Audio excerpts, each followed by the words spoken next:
네, 오늘은 내 돈 없이 20억짜리 아파트를 사는 방법에 대한 얘기를 해볼 건데, 한강이 보이는 아파트를 사려면 적어도 20억은 있어야 되겠죠? 아파트를 사고 싶은데 내 돈이 없는 거예요. 어떻게 살 수 있죠? 일단 대출을 10억 원어치 받는 거죠. 그리고 이 아파트에 10억짜리 전세를 내가 유치할 수 있다면, 그러면 저는 20억 원짜리 아파트를 내 돈 없이 살 수 있는 거겠죠? 물론 취득세는 있어야 되겠죠. 이렇게 실제 적용한 경우가 있죠. 20대 A는 부모님을 임차인으로 등록하고 부모님한테 전세금을 받은 거예요. 그래서 금융기관 대출이 있음에도 꽤 큰 전세금을 받았죠. 자기 자금 1억 원으로 10억짜리 아파트를 매수했죠. 이렇게 부모님의 전세를 활용한 아파트 구입. 물론 국토부에서는 보도자료에서 편법 징여라고 봤지만 가능할까요? 그 전에 부모님께 대출받아서 집을 사면 이건 편법 징여인가요? 아니죠. 부모님께 돈을 빌릴 수 있나요? 없나요? 실제로 부모님께 돈을 빌릴 수 있죠. 그렇게 내가 입증할 수 있다면. 그렇다면 부모님께 대출받아 집을 산다는 것도 가능한 얘기겠죠? 어쨌든 부모님의 전세 자금으로 집을 산다는 이 행위 자체가 편법 증여는 아닐 거예요. 실제 부모님이 내 집에 전세로 거주하실 수도 있는 거죠. 실질과 맞다면 가능할 거예요. 근데 왜 아까 사례에서는 그걸 편법 증여로 봤을까요? 저는 사실 국토부가 판단하는 기준을 그렇게 귀담아 듣진 않는데, 국토부는 이러한 내용들 때문에 편법 증여라고 의심되니까 국세청에서 한번 조사해 주셨으면 좋겠습니다라고 제출을 한 거죠. 편법 증여로서 과세가 된 건 아니에요. 어쨌든 국토부가 의심스럽게 봤던 정황 어떤 게 있을까요? 실제 본인 돈은 10%밖에 안 들어갔대요. 이게 뭐가 잘못된 거죠? 갭 투자를 한다고 생각해 볼게요. 그러면 전체 금액에서 10%도 안 들어가는 경우가 꽤 많죠. 그거 자체가 편법 증여는 아닐 거예요. 2번, 부모에게 전세를 주었는데 같이 거주하는 거예요. 이러면 그렇게 소명하는 게 쉽진 않을 거예요. 전세 계약을 하기 수개월 전에 이미 돈을 받은 거예요. 이거는 이거보다 소명하기가 더 어렵겠죠? 이렇게 증여세를 아끼려고 부모님의 전세자금 10억을 통해서 아파트를 구입했는데 이 10억이 증여로 보게 된다면 어떻게 될까요? 증여재산 10억. 처음 10억을 받았어요. 그래도 2억 2,500에 증여세를 납부해야 되겠죠? 안 냈으면 어떻게 되죠? 가산세까지 납부해야 돼요. 신고를 안 했다면? 신고 불성 시대라면 3억 이상 납부하겠네요. 그죠? 그러면 전세가 가능하다고 하는데 도대체 구체적으로 어떤 부분을 어떻게 준비하면 좋을까요? 기본적으로 생각나는 거 몇 개만 적어봤어요. 전세 계약서 적정해야 되겠죠? 금융거래와 관련된 증빙 이것 또한 합리적이어야 되겠죠? 전세 자금의 출처 분명해야 되겠죠? 그리고 세대 분리 또한 주의해야 될 부분들이 있겠죠. 마지막으로 이게 아주 중요한 부분인데 전세금이 실제로 반환돼야 되겠죠. 그리고 전세금을 반환할 능력이 있어야 되겠죠. 이 마지막, 이 능력 부분을 간과하는 경우가 좀 있더라고요.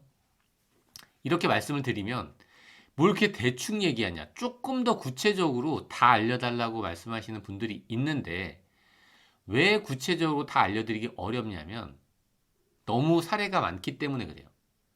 아주 구체적으로 쉽게 얘기할 수 있고 간단하게 정리할 수 있다면 이미 누군가 정리했겠죠.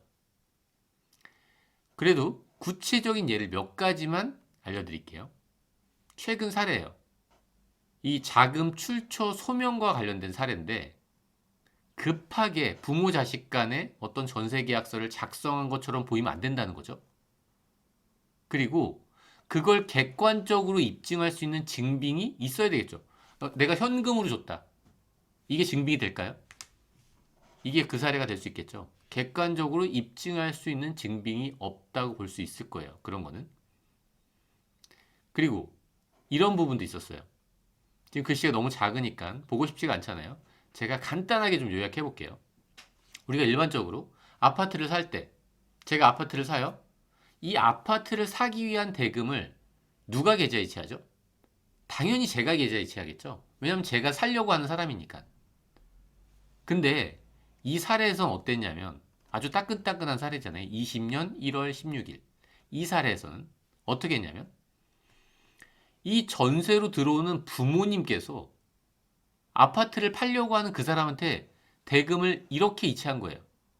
금융증빙을 제출했는데 이렇게 이체한다는 거죠. 이게 일반적인가요? 우리가 전세 자금을 가지고 그리고 그 차액만 자금을 이체하는 경우는 있죠. 근데 전세 세입자가 전세를 들어올 때 그 물건의 소유자한테 지불하는 게 일반적이죠. 그 물건을 살려고 예상하는 그 사람한테 이 물건을 살 사람한테 돈을 지급하고 이 사람이 대금을 지급해야지. 이렇게 전세 자금을 지급하는 경우가 있나요? 일반적으로? 그런데 그렇게 거래한 거예요. 이건 여러 가지 정황 중에 하나죠. 근데 저는 그 부분이 아주 크다고 봐요. 다른 건 뭐가 있을까요? 세무조사 통지를 딱 받고 나서 부모님하고 같이 살다가 다른 곳으로 전입신고를 한 거예요. 너무 티가 났죠? 그리고 우리가 전세를 들어갈 때 일반적으로 어떻게 들어가나요? 전세권 설정을 할 수도 있겠죠. 근데 전세권 설정하려고 가보잖아요? 그럼 이 설정 등기 비용이 상당히 커요. 그래서 어떻게 하죠? 확정일자를 받으면 그 전세권 설정과 동일한 효력을 가질 수 있거든요. 그렇기 때문에 많은 분들이 확정일자를 받는데 이분은 확정일자도 받지 않았죠. 심지어 조사 통지한 이후에 확정일자를 받은 거예요. 이것 또한 너무 티가 났죠.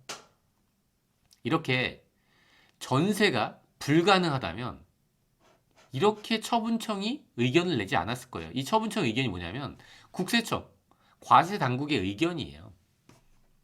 만약에 전세가 불가능하다면 이렇게 이런저런 이유로 하지 않았겠죠. 그냥 전세는 불가능한, 그냥 과세 이렇게 했겠죠. 그렇지 않다는 거예요.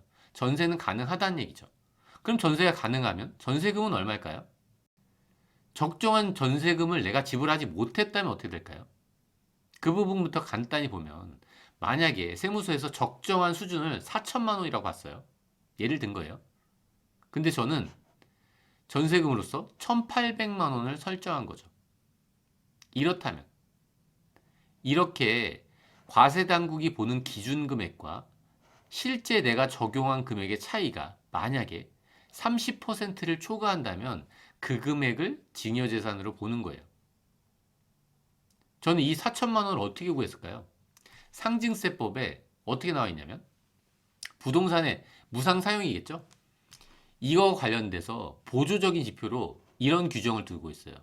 총 부동산가액의 2%. 이게 어떤 적정한 금액이라는 거죠. 전세금을 얼마 지불했죠? 10억을 지불했죠.